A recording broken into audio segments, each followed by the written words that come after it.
그래서 이제 국회의원을 이제 시작을 하게 되는 거죠. 그래서 이제 57세부터 이제 국회의원을 하게 되면서 이때 종로구 갑구가 종로가 지금도 상당히 그 정치 일본지라고 하지만은 상당히 그 중요한 자리인데 이때 국회의원에 당선이 될 때 쟁쟁한 상대방들 박순천, 주요한, 장우영 이런 그 쟁쟁한 인사들을 압도적인 차이로 이기고 국회의원이 당선이 됩니다. 그리고 민주국민당의 원내 총무를 하게 되고 민주당의 구파의 지도자로 우뚝 서게 됩니다. 57살 때. 그래서 1954년에는 이렇게 대통령이 되게 됩니다. 그래서 대통령이 되게 되고 그 다음에 1961년 5.16 군사 쿠데타가 일어나면서 박정희 9년도 92살 때 지병인 당뇨, 고혈압, 폐렴 등으로 입원을 하게 되고 급성 심부전과 노환으로 사망을 하게 됩니다. 이분이 그 말년에 가지고 있던 유일한 재산은 양복 한 벌뿐이다. 상당히 청렴 결백하게 사는 걸로 되어 있습니다. 지금까지 이분에 대한 평가가 박정희 군사 쿠데타에 대해서 허물없이 무너진 허수아비 약한 사람으로 인정이 많이 돼 있지만은 최근에 와서는 야당 지도자로서의 재평가, 좋게 평가를 하는 거죠. 재평가가 많이 되고 있습니다. 그래서 이승만 정권 때도 한 10년 동안 말년에 계속 야당 지도자로 대응을 했고, 그 다음에 박정희 그 정권 때도 박정희하고 대통령 선거에 두 번이나 부딪히고, 그 다음에도 계속 야당 지도자에서 독재에 끊임없이 사태로 인해서 박정희가 암살이 되고 그다음에 그 혼란기에 대통령을 이제 잠깐 하다가 12.12 사태로 전두환이가 집권을 하면서 이제 그때 이제 또 어쩔 수 없이 또 잠깐 더 하다가 물러나게 된 거죠. 그래서 최규하 대통령은 1919년부터 2006년까지 87세 사망 이렇게 돼 있습니다. 그래서 이분은 1941년도에 23살 때 도쿄 고등사범학교 영문과를 졸업했습니다. 잘 사는 집안에 태어나신 분입니다. 1943년도에 25살 때 만주 국립대동학원 정치행정반을 수료를 했습니다. 공부를 많이 했죠. 동경, 만주 뭐 이런 식으로 해서 돼 있고 1945년에 26살 때 경성사범대학교 교수를 하게 됩니다. 1947년도 28살 때 상당히 젊은 나이지만은 미 군정 치하에서 중앙식량행정처 기획과장을 하게 됩니다. 그 다음에 1948년도 29살 때는 농림부 양정과장을 하게 됩니다. 그 다음에 1951년도 32살 때는 농림부 농지관리국장, 그 다음에 외무부 통상국장 해서 32살 때 이미 공무원 중에서 국장 높은 자리에서 근무를 하게 되죠. 상당히 똑똑한 분입니다.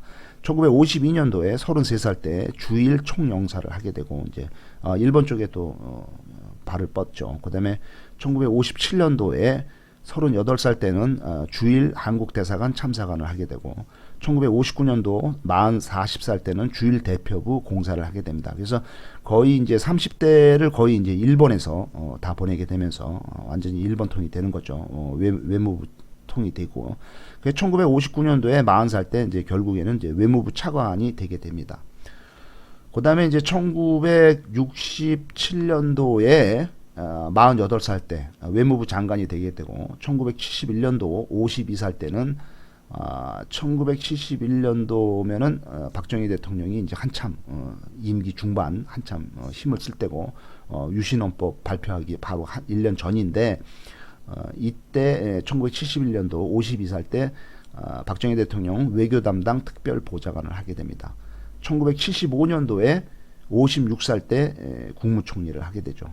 그 다음에 국무총리를 하다가 1979년도 12.6 그 사건이 터지고 김재규가 박정희를 암살을 하니까 대통령 권한대행이 돼서 대통령 10대 대통령이 되게 됩니다. 이때가 60살입니다. 그래서 1980년 8월 달까지 한 1년도 안 되는 8개월 동안 대통령을 하게 됩니다. 이분은 그 12.12 그 전두환 그 12.12 사태하고 그다음에 광주 그 5.18 의거 이거에 대한 증언하고 진술을 계속 거부하고 있습니다. 그럼 국민들이 좀 답답해하는 면이 있지만은 진실이 무엇인지 이분이 하신 말씀은 최규하 대통령이 한 말은 전직 대통령이 이것저것 다 진실을 밝히면은 나라가 잘못될 수도 있다. 뭐 이런 논리를 펼치고는 있습니다. 하지만은 지금 오픈 사회, 오픈 소사이어티 공개된 사회에서 진실이 무엇인지 확실하게 밝혀주는 것이 좋으리라고 생각이 되지만은 그거로 인해서 여러 가지 그 정치적, 경제적, 사회적, 뭐 문화적, 뭐 안 좋은 그 여파, 충격 아니면 뭐 이런 그런 것들이 국민의 뭐 불화 이런 게 생길까봐 걱정을 해서 안 하시는지 모르겠지만은 어떻든 간에 국민 입장에서는 답답한 일이고 어떻든 증언을 진술을 거부를 했습니다. 그리고서 2006년도에 87세에 돌아가셨습니다. 그렇지만 이분도 볼 때는 상당히 청렴하게 살았던 걸로 돼 있어요.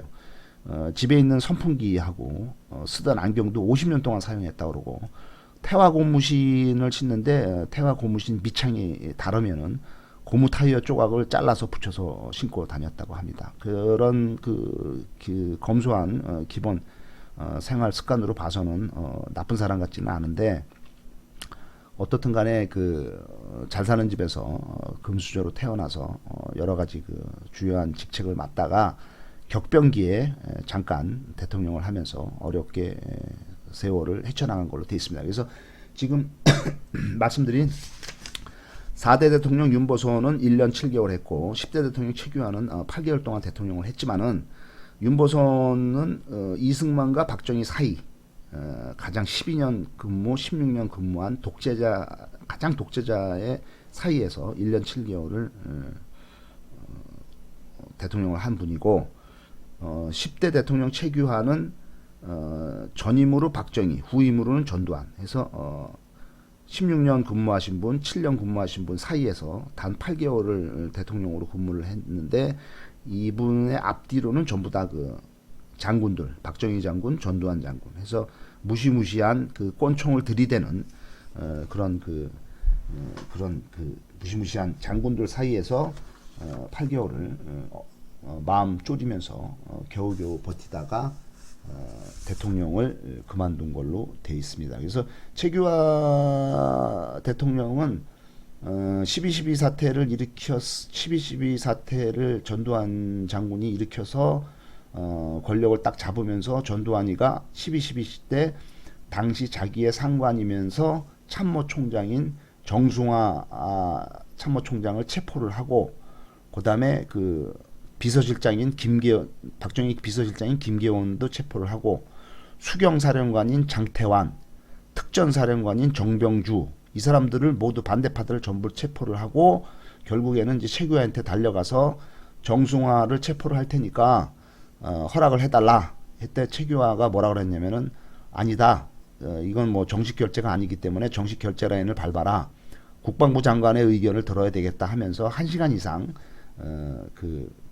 전두환 씨에 대한 제안을 거부를 했다고 합니다. 그렇지만은 뭐 바로 눈앞에 장군들이 살벌하게 꼰총을 들이대고 들이닥치는데 뭐 아무리 대통령이라도 좀 무시무시하겠죠.